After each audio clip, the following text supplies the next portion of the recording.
Perkenalkan, nama saya Indah Piliani dari kelas 12 IPS 2. Di sini saya akan menjelaskan mengenai bab penyakit menular seksual atau disebut PMS.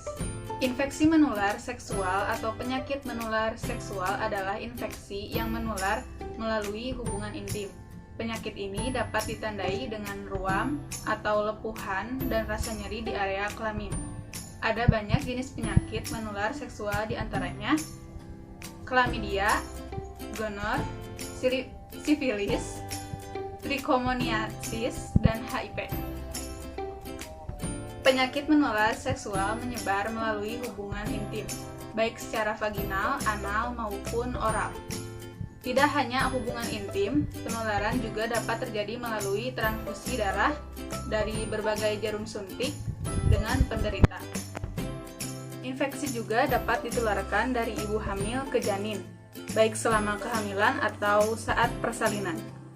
Adapun ciri penyakit menular seksual diantaranya yaitu muncul benjolan, luka, atau lepuhan di sekitar penis, vagina, anus, atau mulut. Vagina atau penis terasa gatal dan terbakar. Nyeri ketika buang air kecil atau berhubungan intim. Keluar cairan dari penis atau kencing nanah atau vagina keputihan. Nyeri perut bagian bawah, demam dan menggigil, muncul pembengkakan kelenjar getah bening atau benjolan di selangkangan, muncul ruam kulit di badan, tangan atau kaki, kulit penis kering, ruam, dan kemerahan. Adapun macam-macam penyakit menular seksual, diantaranya seperti sifilis, HIV, herpes, dan lain-lain. Di sini saya akan menjelaskan hanya salah satu dari jenis penyakit tersebut, yaitu sifilis. Sifilis disebabkan oleh bakteri Treponema pallidum, penyakit yang juga dikenal dengan sebutan Raja Singa. Ini menimbulkan luka pada alat kelamin atau mulut. Melalui luka inilah penularan akan terjadi. Sifilis merupakan salah satu jenis penyakit menular seksual yang disebabkan oleh infeksi bakteri. Sekitar 60% orang yang berhubungan seksual multi-partner atau bergonta-ganti pasangan dan kaum homoseksual pernah mengalami penyakit ini. Bisa kita lihat ini ciri-ciri penyakit sifilis, terjadinya ruam di bagian bibir, kulit, dan lain-lain. Adapun orang-orang yang rentan mengalami sifilis adalah sebagai berikut.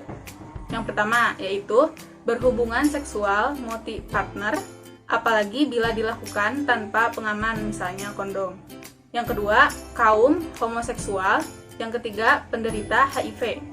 Adapun penyakit sifilis yang menular ke orang lain dibagi menjadi 3 tahap penyakit, yaitu yang pertama ada sifilis stadium primer, yang kedua ada sifilis stadium sekunder, yang ketiga yaitu ada sifilis stadium laten.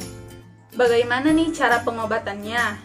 Yaitu yang pertama, pengobatan sifilis stadium primer, sekunder, dan laten umumnya diobati dengan antibiotik, benzatin, penisilin yang disuntikan ke dalam otot. Sifilis stadium tersier dan neurosifilis juga diobati dengan obat yang sama, namun frekuensinya pemberian obatnya lebih sering. Selain itu, yang tak kalah pentingnya adalah penderita sifilis tidak boleh melakukan hubungan seksual sama sekali sampai pengobatan sifilis selesai dan sudah dinyatakan sembuh oleh dokter. Untuk dapat memastikan kesembuhannya, umumnya dokter akan menganjurkan beberapa kali pemeriksaan darah. Adapun pencegahan sifilis, yang pertama yaitu ada tidak melakukan hubungan seksual atau abstain, yang kedua monogami atau hanya berhubungan seksual dengan satu orang, yang ketiga menggunakan kondom saat hubungan seksual, yang keempat bila menggunakan sex toys tidak bertukar sex toys dengan orang lain. Adapun tes penyakit menular seksual. Jika mengalami gejala penyakit menular seksual, dokter akan menanyakan perihal hubungan intim dan penyakit yang pernah diderita. Kemudian, penderita akan menjalani beberapa tes untuk mendeteksi keberadaan virus atau bakteri penyebab penyakit menular seksual. Tes yang akan dijalani adalah tes darah dan tes urin. Tes ini dilakukan untuk mendeteksi virus atau bakteri penyebab penyakit menular seksual. Dokter juga akan melakukan tes usap untuk mengambil sampel cairan tubuh di setiap area kelamin. Sampel ini kemudian akan diperiksa di laboratorium. Adapun pengobatan penyakit menular seksual, pengobatan terhadap penyakit menular seksual disesuaikan dengan penyakit infeksi melalui pemberian obat-obatan berikut ini. Yang pertama, antibiotik.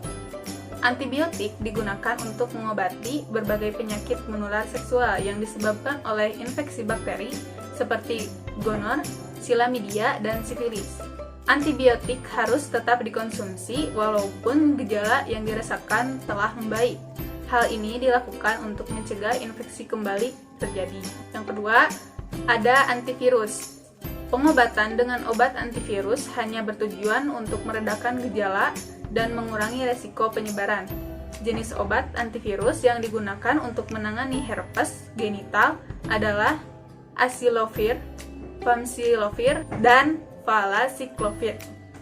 Sementara untuk hepatitis, obat yang diberikan meliputi entecavir, interferon, dan lamivudine. Yang ketiga ada anti jamur.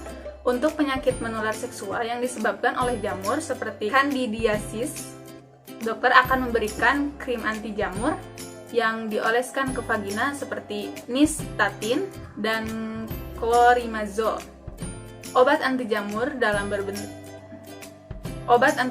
dalam bentuk tablet juga dapat diresepkan oleh dokter seperti fluconazole dan miconazole. Adapun komplikasi penyakit menular seksual itu yang pertama, peradangan pada mata, yang kedua, radang sendi, yang ketiga, nyeri panggul, yang keempat, radang panggul, yang kelima, infertilitas, yang keenam, penyakit jantung, yang ketujuh, kanker serviks, yang kedelapan, kanker anus, dan kesembilan, abses anus.